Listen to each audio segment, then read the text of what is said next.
이 창세기 4장에 등장하는 이 가인의 후손들은 하나님을 떠나서 이 땅에 하나님을 대적하는 성과 대를 쌓고 또 죄된 욕망을 쫓아 살았습니다. 이들이 바로 최초의 문명을 이렇게 건설한 사람들이고, 결국 이런 죄된 문명이 마지막 때의 뉴 월드 오더로 상징되는 적그리스도의 나라와 연결되어 있음을 기억하시길 바랍니다. 하나님을 대적하는 문명을 건설하고 또 이것을 지키기 위해 저들은 사람을 죽이는 일까지 서슴지 않았습니다. 그러나 아벨을 대신하여 얻은 아들 셋, 이 셋이란 이름 자체가 대신하다는 뜻입니다. 셋과 그의 후손들, 우리 창세기 5장에 기록되어 있는 이 셋의 후손들은 죄악된 세상 가운데서도 하나님의 이름을 부르며 하나님과 동행하며, 할렐루야, 이 땅에서 성과 대를 쌓을 생각을 한 것이 아니라 늘 하나님의 나라를 사모하면서 살았어요. 할렐루야. 예, 아무튼 이 성경에는 세상 나라를 추구하는 가인의 후손들과, 알겠습니까? 하나님의 나라를 지향하는 셋의 후손들의 어찌 보면 영적인 싸움이라고 보면 틀리지 않을 거라고 봅니다. 이 땅에도 마찬가지예요. 장망성과 같은 세상에 미련 욕심을 두는 그런 가인의 후손들이 있는가 하면, 심지어 교회를 다니고 있는 사람들 가운데서도 그러나 늘 하나님의 나라를 소망하면서 이 땅에서 나그네와 행인과 같이 살아가는 셋의 후손들이 있습니다. 할렐루야. 그런 자들에게 에녹의 축복과 또 노아의 은혜가 주어질 줄로 이렇게 믿습니다. 할렐루야. 예. 여하튼 이런 셋의 후손 가운데 300년 동안 하나님과 동행하는 삶을 살다가 죽음을 맛보지 않고 들림받았던 누가 있었고? 에녹이 있었고, 홍수의 심판 가운데서도 인류를 구원했던, 할렐루야. 예, 오늘부터 살펴봅니다. 6장부터 바로 노아가 있었다라고 오늘 성경은 말씀하고 있습니다. 셋의 후손이 되시길 바랍니다. 믿음의 반열에 서시길 바랍니다.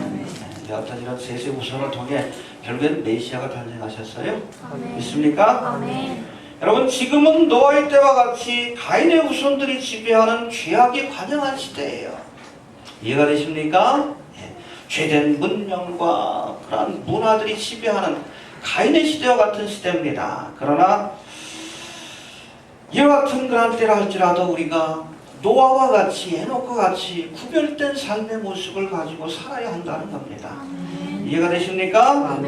여러분, 이 창세기 5장과 또 6장에 등장하는 이 에녹과 노아는 각각 마지막 때에 믿음을 지키다가 구원받게 될 성도들을 예표하고 있어요. 에녹은 누구를 예표합니까? 하나님과 동행하는 삶을 살다가 홍수의 심판이 있기 전에 들림받았다. 여러분, 교회를 상징합니다. 알겠습니까? 그런가 하면 이 노아는 환난과 심판의 와중에도 하나님의 특별한 보호하심을 받고, 그쵸? 그야말로 그 제2의 아담처럼, 제2의 아담은 뭐 예수님이라고 말씀하긴 하지만 인류 새로운 역사의 새로운 기원이 되었다. 이 노아는 바로 이 땅에서 7년 대환란이 펼쳐질 때에 하나님의 특별하신 보호하심을 받은 이스라엘의 남은 자들과 환난 성도들. 그래서 예수님이 이 땅에 오셔서 지상재림하셔서 천년왕국을 건설하실 때에 바로 이렇게 하나님의 특별한 보호하심을 받았던 이들이 천년왕국의 시민이 되는 거예요. 그래서 노아를 통해 인류의 역사를 새롭게 시작했듯이. 알겠습니까? 7년 대환란의 와중에도 하나님께서 특별히 지켜주신 이스라엘 가운데 3분의 1, 그리고 이방인 가운데서도 적은 숫자지만 살아남은 자들이 있습니다. 이들이 새로운 역사의 시민들이 되는 거예요. 물론 우리는 부활한 성도들은 왕과 같은 제사장으로서 왕권을 가지고 왕의 권세를 가지고 천년왕국의 부활의 몸으로 참여하게 될 줄로 그렇게 믿습니다. 그래서 노아는 여러분 바로 이 환난을 통과하고 새로운 역사의 주인이 될 이스라엘과 환난 성도들을 예표하고 있다라고 보시면 됩니다. 두 가지 다 말씀하셨어요. 하나님이 에녹을 통해서 장차 이 땅의 본격적인 심판이 임하기 전에 하나님께서 당신의 택한 백성, 그렇죠? 그리스도의 신부인 교회를 데려가실 것을, 하늘로 공중으로 데려가실 것을 예표하셨고, 할렐루야. 7년 대환란 와중에도 특별히 하나님께서 택함 받은 환난 성도들과 이스라엘을 지켜주셔서 저들이 천년왕국 새 역사의 주인공이 될 것, 시민이 될 것을 우리에게 말씀해주고 있습니다. 아멘. 알겠습니까? 아멘. 잘 정리하셔요. 예표적 사건입니다. 종말의 때에 대한 말씀을 주신 감람산 강화에서도 예수님은 이 마지막 때는 노아의 때와 같을 것이다 라고 분명히 말씀하고 있습니다. 해봅시다. 노아의 때와 같을 것이다. 노아의 때와 같을 것이다. 그래서 마태복음 24장에서는 노아의 때와 같을 것이다. 또 누가복음 15장에서는 21장에도 나오지만 이 마지막 때가 노아의 때와 같고 롯의 때와 같을 것이다 라고 말씀하고 있습니다. 알겠습니까? 아멘. 바로 우리가 오늘부터 살펴보게 될 이 창세기 6장 기록된 이 말씀 노아의 때의 모습을 통해서 하나님의 심판이 임박한 마지막 때의 모습은 어떤 것이고 또 이 심판에서 구원받기 위해서 우리에게 필요한 믿음이 무엇인가를 생각해 볼 수 있다는 거예요. 알겠습니까? 예. 오늘은 그 첫 시간으로 오늘 본문에서 보여주고 있는 이 노아의 때의 모습 노아의 때의 모습이 어떠했길래 과연 하나님께서 심판하실 수밖에 없었는지 이 노아의 때의 모습에 대해서 오늘 본문을 통해 한번 살펴봅니다. 예수님께서는 인자에 임할 때, 즉 재림의 때가 노아의 때가 될 것, 때와 같을 것이다 라고 우리에게 말씀합니다. 그렇다면 노아의 때와 같다 하시는 그 말씀의 구체적인 의미가 무엇일까? 우리가 읽은 말씀 가운데 3절부터 5절까지가 이 노아의 때의 모습을 우리에게 잘 보여주고 있습니다. 다시 한번 살펴봅니다. 3절부터 5절까지 시작. 여호와께서 가라사대 나의 신이 영원히 살아라 하려니 이는 그들이 육체가 됨이라. 그러나 그들의 날은 120년이 되리라 하시니라. 당시에 땅에 네피림이 있었고 그 후에도 하나님의 아들들이 사람의 딸들을 취하여 자식을 낳았으니 그들이 용사라 고대 유명한 사람이었더라. 여호와께서 사람의 죄악이 세상에 관영함과 그 마음의 생각의 모든 계획이 항상 악한 본인을 주시고. 네, 이것이 바로 노아의 때의 모습을 설명한 말씀이에요. 3절부터 4절까지. 물론 크게 보면 1절부터 8절까지의 말씀이지만 그 특징을 한 세 가지로 우리에게 묘사하고 있는데 첫 번째 5절에 보니까 죄악이 관영한 때였다 라고 말씀하고 있습니다. 죄가 가득 찼다는 뜻이에요. 해봅시다. 죄악이 반영했다. 5절 같이 한번 봅시다. 시작. 여호와께서 사람의 죄악이 세상에 관영함과 그 마음의 생각의 모든 계획이 항상 악할 뿐임을 보시고. 예. 그래서 누가복음에도 보면 이 마지막 때가 롯의 때와 같고 노아의 때와 같다라고 했는데 이 두 가지 때, 롯의 때와 노아의 때의 특징은 죄가 관영한 시대입니다. 도저히 이제는 돌이킬 수 없을 정도까지 죄가 관영했다는 뜻입니다. 오늘 본문에 나오는 이 죄가 관영했다는 표현이 히브리어로는 라바라고 되어 있는데 그 뜻은 크다, 충분하다, 너무 많다라는 뜻을 갖고 있어요. 해봅시다. 죄가 너무 많다. 네, 사람들의 죄가 가득 찼을 때는 이 잔이 넘칠 정도로 죄가 가득 찼다. 그런 말씀. 그것이 바로 라바라는 뜻입니다. 여러분, 하나님은 죄가 있어도 곧바로 심판하지 않으십니다. 오랫동안 참으셔요. 왜? 회개할 기회를 주시죠. 아마 죄가 있는 순간, 죄를 짓는 순간 그 곧바로 심판하셨다면 여기 서 있을 사람 한 사람도 없잖아요. 그렇죠? 오래 참아주셨어요. 죽게는 하루가 천년이, 그렇죠? 이틀 참아주셨죠? 2000년 동안. 나팔절에 좀 기대하신 분들도 계셔서 다행입니다. 어찌됐든 때와 시간은 하나님께 속한 겁니다. 참아주시는 거예요. 우리 보기엔 빨리 오셨으면 좋겠는데, 저도 그래요. 빨리 오셨으면 좋겠어요. 몸도 괜찮고 할 일도 다 한 것 같은데. 그러나 여러분, 아직도 회개해야 될 죄인들이 있기 때문에 참아주고 계시는 거예요. 알겠습니까? 예. 여하튼 하나님은 죄가 있어도 곧바로 심판하지 않습니다. 충분히 회개할 시간을 주시고 또 선지자를 통해서 회개할 기회를 주십니다. 회개하라, 천국이 가까웠다. 우리가 선지서라고 얘기를 하죠. 어디서부터 시작됩니까? 이사야로부터 쭉 말라기까지. 이 사람들이 그 활동했던 시기가 언제예요? 바벨론 포로 전후로 활동했습니다. 하나님께서 본격적으로 저들을 심판하기 전에 집중적으로 선지자를 보내서 하나님께서 회개할 것을 요구하신 거예요. 선자를 통해서 회개할 것을 요구하시고 하나님의 심판을 선포했음에도 듣지 않으니까 결국 심판할 수밖에 없었던 겁니다. 이게 하나님의 방법입니다. 예. 알겠습니까? 여하튼 충분히 시간을 주고 주의 정도를 통해 충분히 경고하시고 그래도 듣지 않으면 결국 심판하시는 거예요. 끝까지 참고 인내하시지만 그러나 여러분 심판이 시작되면 무섭고도 준엄한 심판이 여러분 찾아온다는 것을 기억할 수 있게 되길 바랍니다. 말로 하실 때 들읍시다. 아멘. 제가 늘 얘기하지만 선자를 통해서 말씀하실 때 해봅시다. 말로 할 때 듣자. 말로 할 때 듣자. 그게 지혜예요. 꼭 두들겨 맞아야 정신 차리는 사람들이 있어요. 꼭 7년 대화를 겪어봐야 꼭 겪어봐야 깨닫는 사람들이 있어요. 미련한 사람들이요. 맞으면서도 깨닫지 못하면 아예 그 멸망받기로 작정된 사람들이고 정말 지혜로운 사람은 말씀하실 때 깨닫는 거예요. 시대의 징조를 보면서 주의 종들이 전파하는 말씀 회개하라? 그렇죠? 여러분 초리메테하고 세리메테는 그 상황이 비슷해. 제가 전하는 메시지도 그거예요. 별거 아니에요. 뭐 블로그 사역이든 뭐든 회개하라? 회개가 천국이에요. 아니면 여러분 심판입니다. 말로 할 때 들읍시다. 또 죄악이 반영했다는 말씀은 죄가 또 돌이킬 수 없는 지경에 이르렀다는 뜻이기도 합니다. 해봅시다. 죄가 돌이킬 수 없는 상태까지 이르렀다. 그럼 물건에 좀 문제가 있으면 고쳐 쓰면 됩니다.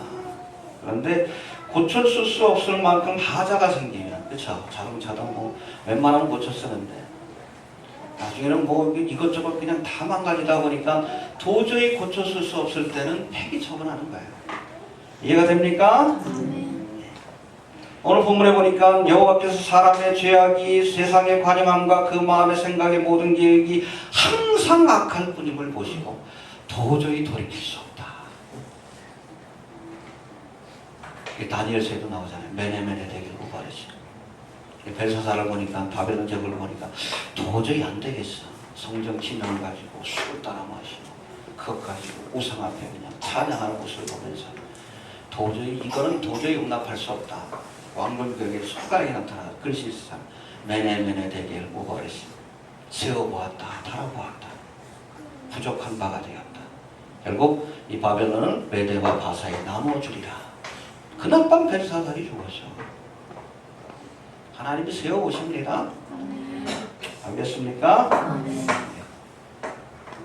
지금이 바로 그럴 때예요. 정말 로세 때와 같이 이제 동성애가 폭파되고 난리 났죠? 우리나라 차별금지법 통과되면 난리 날 거예요. 저도 경찰서 계속 불려다닐 거예요 아마. 또 유전자 조작을 통해서 인간과 동물의 경계도 사라지고 이따금 네피림에 대해서도 살펴보고 있어요. 자신의 욕망을 채우기 위해서 잔혹한 범죄도 서슴지 않고 그렇지 않습니까? 곳곳에서 그리스도인들에 대한 핍박이 시작이 되고 있고 또 교회들이 하나님의 진리를 떠나서 배도의 길, 종교 통합의 길로 가고 있는 이 시대가 바로 죄악이 관영한 가득 찬 노아의 때인 것을 기억할 수 있게 되길 바랍니다. 시대의 징조를 자꾸 모르니까 많이 남았다라고 착각하는 거예요. 스스로 속이지 말아요.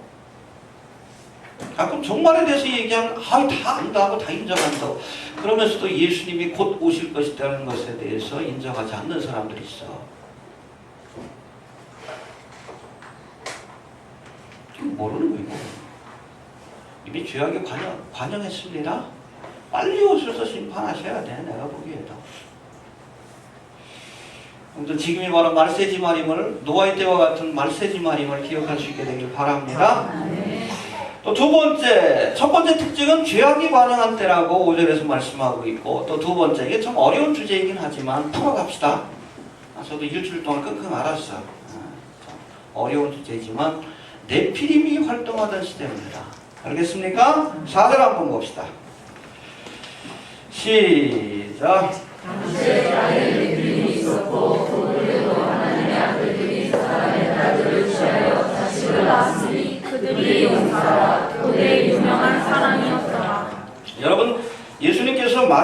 종말의 때를 로세 때와 같고 또 노아의 때와 같다. 뭐 둘 다 죄악이 관영한 시대라는 공통적인 특징이 있지만 로세 때는 무슨 특징이 있었어요? 거기다가 동성애. 그래서 지금이 말세지 말이라고. 역사 속에서 동성애가 없었던 적은 없어요. 그러나 이 로세 때는 이 소돔 성은 동성애로 서로 자랑하고 격려하고 함께했던 동성애가 문화가 된 시대입니다. 지금이 그렇잖아요. 합법화되고. 그래서 지금은 로세 때라고 얘기를 해요. 이해가 됩니까? 하나님이 동성애 죄가 있다고 해서 그 문명을 아니면 그 시대를 다 심판하는 게 아니에요. 로세 때와 같이 이것이 자랑이 되고 문화가 되고 그렇죠? 법이 될 때는 하나님께서 도저히 매너매너 되게 더 이상은 용납할 수 없다라고 심판하시는 거예요. 여하튼 여러분 이 로세 때의 특징은 동성애입니다. 말세지 말의 특징이에요. 더 험한 꼴들을 볼 겁니다. 그렇다면 여러분 이 노아의 때의 특징은 무엇인가? 똑같이 죄악이 관영한 시대이지만 여러분 이 노아의 때는 네피림이 활동하던 시대입니다. 그렇다면 이 네피림이 어떤 존재였기 때문에 하나님의 심판을 불러올 수밖에 없었던 것일까? 여러분 이것을 이해하기 위해서는 우리 4절에 등장하는 이 네피림이라는 단어와 또 하나님의 아들들이라는 단어의 의미를 하나씩 한번 살펴봐야 합니다. 4절 한번 다시 봅시다. 시작. 당시에 땅에 네피림이 있었고 그 후에도 하나님의 아들들이 사람의 딸들을 취하여 자식을 낳았으니 그들이 용사라 고대의 유명한 사람이었더라. 예, 여기 보면 하나님의 아들들이라는 말씀이 나오죠. 하나님의 아들들 베네 하 엘로임이라고 되어 있는데 성경에 보면 여기에 대해서는 역사적으로 두 가지 해석이 공존해 왔어요. 신학적으로. 그래서 하나님의 아들들이 사람의 딸들을 취하여 자식을 낳았는데 후손을 낳았는데 그것이 네피림이다 라는 말씀을 두 가지로 보통 전통적으로 우리 귀환에서는 해석을 내려왔는데 첫 번째는 이 하나님의 아들들을 하나님이 아벨을 대신해서 주신 셋의 후손들, 창세기 5장에 나오는 셋의 후손들, 그러니까 셋의 후손들과 사람의 딸들은 또 어떻게 해석을 해요? 창세기 4장에 나오는 가인의 후손으로 이렇게 묘사를 해서 그래서 이 셋의 후손과 가인의 후손 여자들이 결혼을 해서 하나님이 기뻐하는 일은 아니지만 후손을 낳았는데 네피림이 되었다. 좀 이상하죠? 지금도 그런 경우가 있잖아요. 예수 믿는 남자하고 예수 믿지 않는 여자하고 결혼을 하면 네피림 같은 그런 거인이 탄생합니까? 여러분 해석에 어폐가 좀 있어요? 알겠습니까? 이 기간테스라고 그 번역되는 네피림은 특별한 존재입니다. 알겠습니까? 네. 여하튼 이런 정통적인 해석의 방법이 있어요. 그래서 하나님의 아들들을 셋의 후손으로 사람의 딸들을 가인의 후손인 여자들로 그렇게 해석을 해서 그들을 통해서 후손이 태어났는데 네피림이고 고대의 용사였다라는 해석이 있습니다. 여러분 하나님의 아들들을 셋의 후손으로 보는 견해는 헬라 철학, 특별히 영주주의의 영향을 받은 알렉산드리아 학파의 오리겐이 처음 주장을 했다는 것이고 이것을 카톨릭 신학을 정립한 어거스틴이 그대로 받아들여서 이것이 정설이 되어버리고 말아요. 그 전까지는 이 하나님의 아들들은 보통 천사로 해석을 했는데 오리겐이 이것을 비유적인 해석을 내려버립니다. 헬라 철학의 특징이 그거죠? 성경을 비유적으로 풀어버려요. 천년왕국도 비유적으로 풀어가지고 캐톨릭이 천년왕국이라는 그런 이론이 정립이 됩니다. 누구에 의해서? 어거스틴에 의해서. 알겠습니까? 예. 그래서 여러분 어거스틴을 카톨릭 신학의 완성자라고 얘기를 하는 거예요. 여튼 이 카톨릭 신학을 정립한 어거스틴이 이 이론을 그대로 받아들였고 종교개혁자였던 이 칼빈도 이 어거스틴의 해석을 비판 없이 수용함으로 지금까지 교회 안에서는 이런 해석이 정설처럼 받아들여지고 있습니다. 알겠습니까? 예. 그래서 이 하나님의 아들들은 뭐로 해석한다고요? 셋의 후손으로. 사람의 딸들은? 아니지, 반대지. 맞나요? 네. 맞아요. 헷갈려. 아무튼 그렇습니다. 하지만 오늘 본문에 등장하는 이 하나님의 아들들, 이 베네 하 엘로임이라는 단어는 잘 들으세요. 하나님께서 직접 지으신, 만드신 피조물에만 사용되었던 단어입니다. 그래서 여러분 그 인간들 가운데서도 특별히 이 베네하 엘로힘과 불렸던 구약의 인물이 하나밖에 없어요. 누구? 아담밖에 없어. 신약에 와서는 우리가 하나님의 아들들입니다. 왜? 그리스도 안에서 새롭게 성령으로 새롭게 지음받은 피조물이기 때문에 그래요. 하나님이 우리를 지으신 거예요. 거듭나는 겁니다. 그래서 하나님의 아들들이라고 표현하는 거예요. 그리스도인들. 그러나 구약에서는 아담과 또 천사들에게만 사용되었던 용어입니다. 베네하 엘로힘. 이해가 되십니까? 네. 알겠습니까? 하나님이 직접 창조하신 최초의 사람 아담을 제외하고는 베네하 엘로힘은 예외 없이 구약에서 천사들에게만 사용되었던 단어입니다. 신약에 와서는 좀 달라요. 우리 그리스도인들은 하나님의 아들. 왜? 우리가 성령 안에서 새로운 피조물로 하나님께서 직접 지으셨기 때문에. 할렐루야. 이게 중생이에요.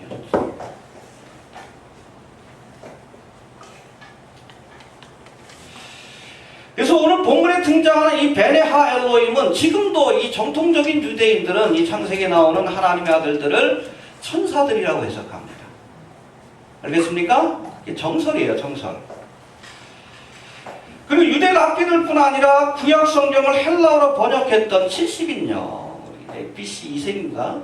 그때 번역된 걸로 아는데, 이 70인역에서도 또 유명한 역사학자인 요세푸스도 이 본문의 말씀을 천사로 해석을 합니다. 하나님의 아들들은 천사다라고 이렇게 번역을 해놨어요.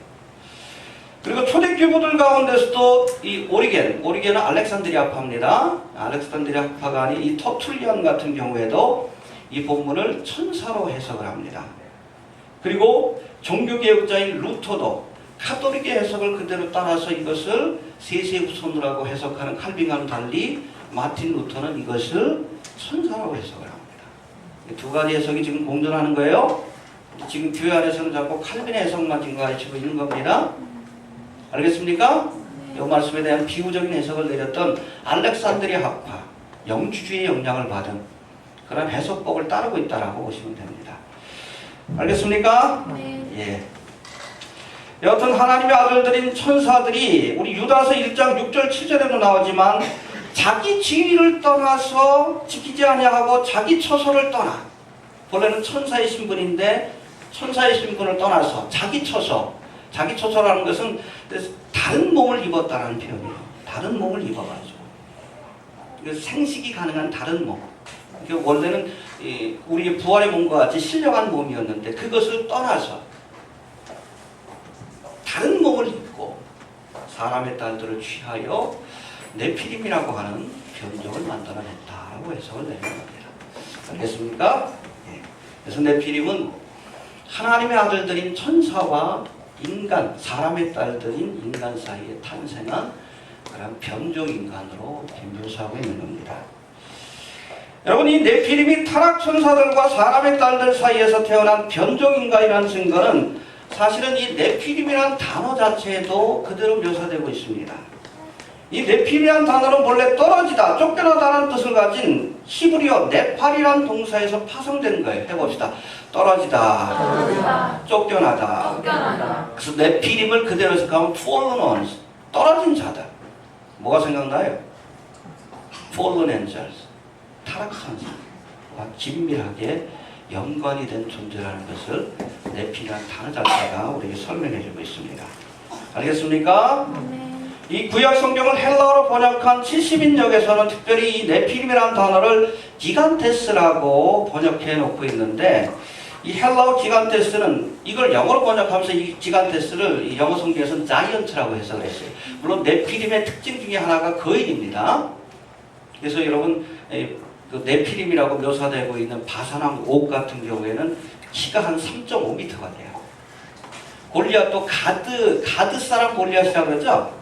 안악자손은 우리가 네피림이라고 얘기를 합니다. 민수기 나와 있어요. 안악자손, 네피림의 우선인 안악자손. 그 앞에 서니까 우리가 메뚜기와 같다. 안악자손 가운데 하나가 이런 바사랑 옥이고, 그리고 안악자손의 여러 종족 중에 하나가 가드족이 있는데 그 가드족 가운데 하나가 누구요? 골리앗이에요. 골리앗. 그리고 골리앗의 형제들. 그러니까 여러분 이 성경 구약 성경을 보면 이 네피림의 흔적이 다윗 왕 시대까지 나와요. 그래서 골리앗을 누가 물리쳐요? 다윗이 물리치고 또 골리앗의 형제들은 다윗의 부하들이 다 물리치게 됩니다. 그때부터 네피림의 흔적들이 사라져버려요. 역사 속에서. 예. 이처럼 노아의 홍수 이전에 등장했던 네피림은 한동안 성경의 역사 속에서 사라져버리게 돼요. 왜?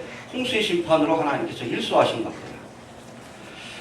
그러다가 이스라엘 백성이 출애굽하여 가나안 땅을 정복하는 과정에서 다시금 네피림이 등장합니다. 한번 볼까요? 4절 시작. 네피림이 있었고 그 후에도 하나님의 아들들이 사람의 딸들을 취하여 자식을 낳았으니 그들이 용사라 고대의 유명한 사람이었더라. 잘 들으세요. 당시에 노아의 홍수 심판 직전에도 네피림이 있었고 그 후에도 네피림이 있었다. 그 흔적이 어디에 나옵니까? 이스라엘 백성이 출애굽하고 가나안 땅을 정복하는 그 과정 속에서 네피림의 후예에 대한 묘사가 나옵니다. 키가 뭐 백향목 같았다 그러고 백향목이면 한 10m 돼. 그런 것들이 왔다 갔다 하니까 안악자손들이 그러니까 메뚜기 같다는 표현이 여러분 그냥 과장된 표현이 아니란 얘기예요. 이해가 됩니까? 그 네피림 중에 하나인 이 골리앗을 다윗이 물맷돌 하나로 쳐서 죽인 거예요. 얼마나 대단한 믿음입니까?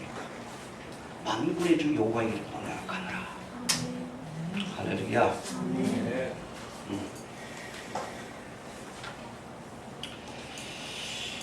갈렙이 나중에 그 땅을 분배할 때 그러죠. 어딜 달라 그러죠? 이 산지를 얘기해 주셔서. 갑자기 기억이 안 나는데. 헤브론 산지인데 사실은 누구도 이 헤브론 산지를 차지하지 않으려고 분배받지 않으려고 왜? 안악자손 후손들이 남아있거든. 근데 나이든 이 갈렙이 저 산지를 내게 주어줘서 몰아낸 거예요. 그래서 네피림들을 몰아낸 겁니다. 할렐루야. 대단한 믿음의 사람이죠. 그러잖아요. 저들은 우리의 밥이다. 장대할지라도 저들은 우리의 밥이다. 여호수아와 갈렙 그리고 다윗과 같은 믿음을 가지시길 바랍니다. 아무리 크다 할지라도 하나님 앞에서는 저들이 메뚜기요. 우리의 밥에 불과한 겁니다. 알겠습니까? 예. 들었습니다. 이 네피림에 대한 연구로 유명한 이 청미슬러 목사라는 양반이 있는데 이 양반이 뭐 신학도 하고 과학적으로 꽤 업적을 남긴 양반이에요. 이력이 특이합니다. 이 청미슬러 목사는 자기 지위를 떠난 타락천사들이 유다서 1장에 나옵니다. 사람의 딸들을 취하여 네피림을 퍼뜨린 이유에 대해서 두 가지로 설명을 합니다. 좀 들어보시길 바랍니다. 먼저 이 노아의 홍수 당시 사탄의 지시를 받은 타락천사들이 사람의 딸들을 취하여 이 땅에 네피림을 퍼뜨린 것은 인간 종족 자체를 말살하기 위한 계획이었다는 거예요. 알겠습니까? 에덴 동산에서 하와를 미혹했던 이 뱀은 자신이 여자의 후손에 의해서 알겠습니까? 멸망될 것이라는 사실을 알았다는 거예요. 그래서 아예 여자의 후손인 메시아가 탄생하지 못하도록 하나님의 형상으로 태어난 인간 종족 자체를 말살시키려고 타락천사들을 동원해서 변종인간인 네피림을 이 땅에 퍼뜨렸다는 겁니다. 이해되시죠? 아예 인간 종족 자체를 쓸어버리기 위해서 변종인간인 그런 네피림을 퍼뜨렸다는 겁니다. 이런 사탄 마귀의 계략은 하나님께서 셋의 후손으로서 순수한 혈통을 지켜내. 그래서 여러분 이 노아에 대해서 표현할 때 구절 한번 봅시다. 시작. 노아의 자손 이러하니라. 노아는 의인이요 당대의 완전한 자라. 그가 하나님과 동행하였으며. 예, 노아가 하나님의 은총을 입었던 이유에 대해서 설명하는데 뭐 다음 시간에 또 설명할 겁니다. 여기 보면 의인이요. 알만하죠? 그리고 하나님과 동행했다. 에녹하고 똑같은 표현이죠. 근데 특이한 것이 완전한 자다. 이건 여러분 원문을 보면 육체적으로 완전했다는 뜻이에요. 네피림에 피가 섞이지 않았다는 거죠. 그러니까 결국 이 노아와 순수한 혈통을 지켜낸 셋과 노아의 후손을 통해 인류의 역사를 새롭게 시작한 겁니다. 알겠습니까?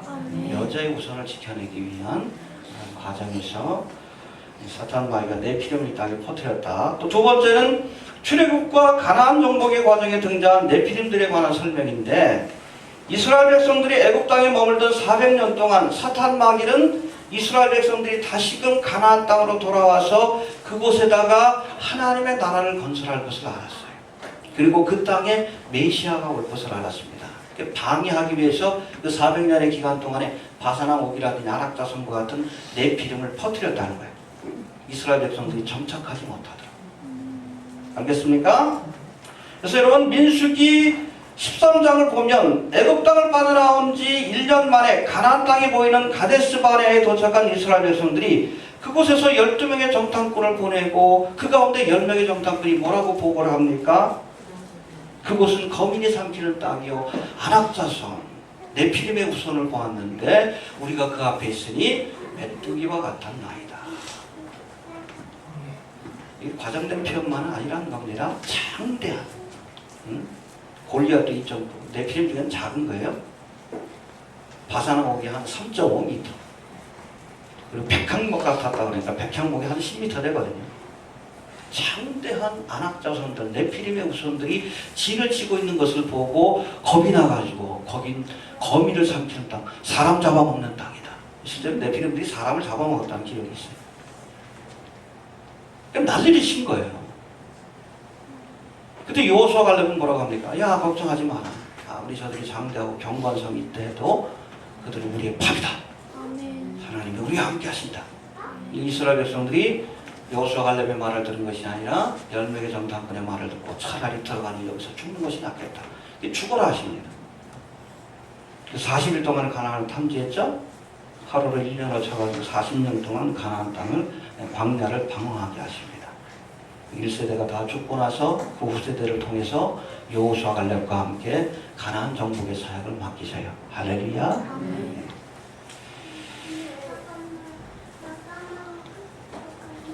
이처럼 네피림의 후손들은 그 후에도 여호수아가 가나안 땅을 정복하는 과정에 또 그리고 이스라엘이 나라를 건국하는 과정에 다윗이 나라를 건국하는 과정 속에서도 지속적으로 어려움을 주다가 역사 속에서 사라지게 됩니다. 성경 역사 속에서.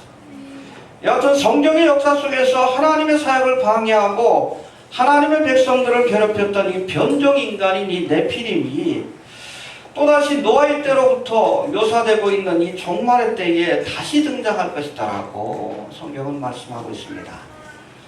구약시대 당시에는 사탄 마귀가 타락천사들을 동원해서 변종인간인 네피림을 만들어냈다면 지금은 과학이란 이름으로 21세기판 네피림이 탄생하고 있는 것을 지켜보는 세대입니다.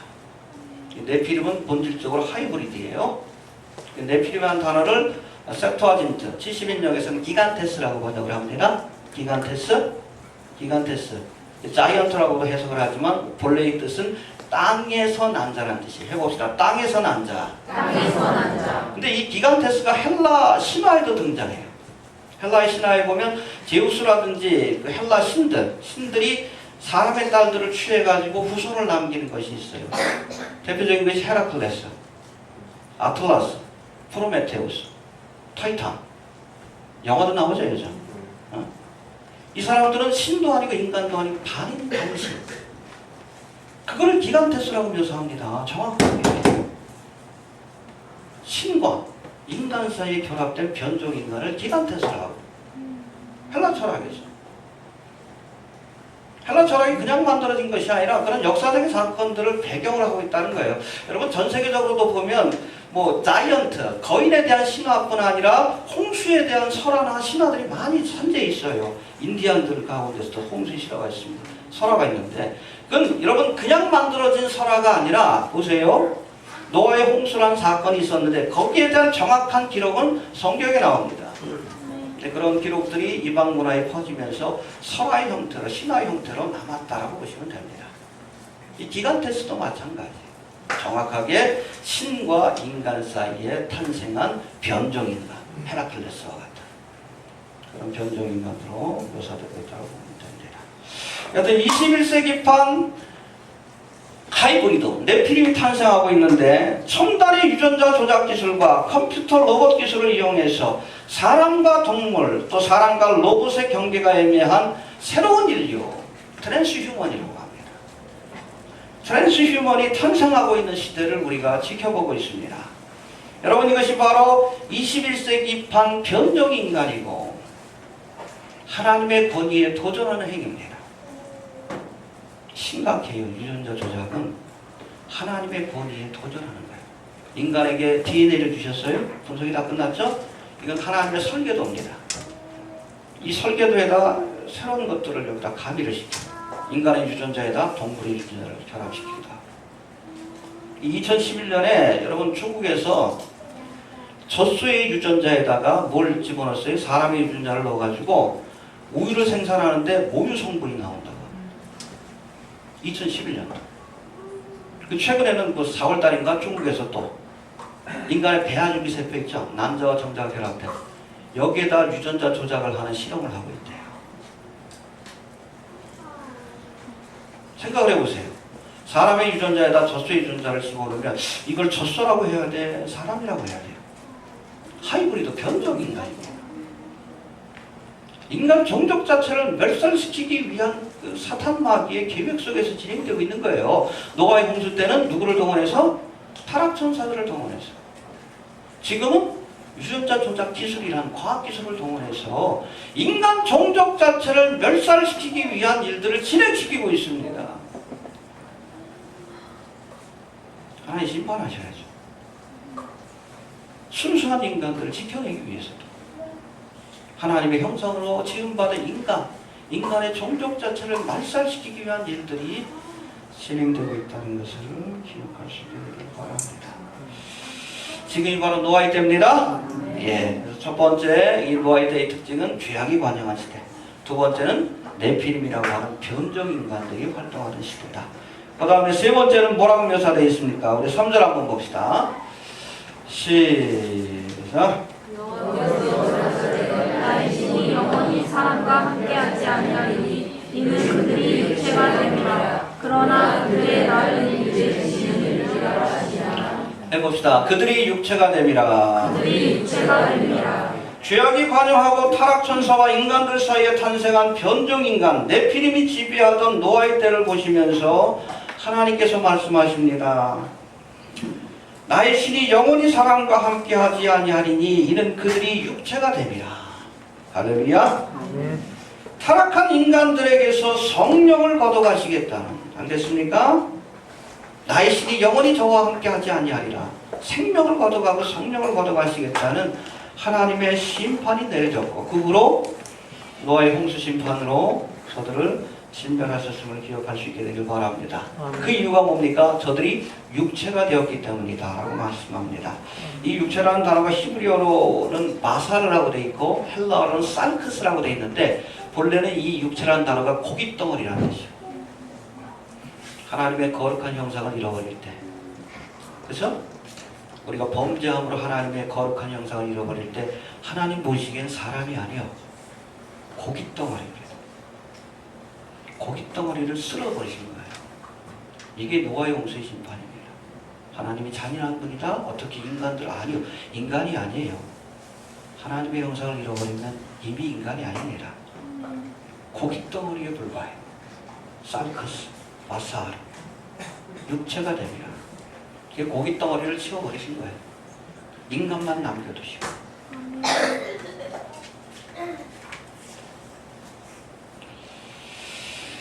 정리합니다. 이 노아의 때는 죄악이 관영한 때였습니다. 또 타락천사들이 사람의 딸들을 취하여 인간 종족을 말살시키기 위해 변종인간인 네피림을 퍼뜨리던 그런 시대였습니다. 여기에 대해서는 우리 에녹서가 자세하게 기록되어 있어요. 외경이긴 하지만. 그래서 유다서는 그 에녹서에 있는 그 배경을 가지고서 쓰여진 글이기 때문에 여기에 대한 아주 짧은 언급들이 유다서 6절하고 7절에 나오는 겁니다. 알겠습니까? 하여튼 네피림을 퍼뜨리던 시대였습니다. 지금 우리도 노아의 때와 같이 죄악이 관영한 시대, 또 유전자 조작을 통해서 현대판 네피림인 변종인간들이 탄생하고 있는 그런 시대를 살고 있습니다. 하나님의 형상으로 지음받은 인간들이 그야말로 살크스, 고깃덩어리로 변하고 있는 그런 참혹한 시대를 우리가 살고 있음을 기억할 수 있게 되길 바랍니다. 그 옛날 타락한 노아의 시대를 물로서 심판하신 것처럼 조만간 죄악이 관영한 이 세상을 하나님께서 불로서 심판하시기 위해서 오실 겁니다. 믿습니까? 네. 그날을 위해서 우리도 노아와 같이 믿음이라는 방주를 예비해야 합니다. 알겠습니까? 네. 자세한 걸 다음 주에 한번 더 살펴봅시다. 네. 주신 말씀 붙들고 잠깐 한번 기도합니다.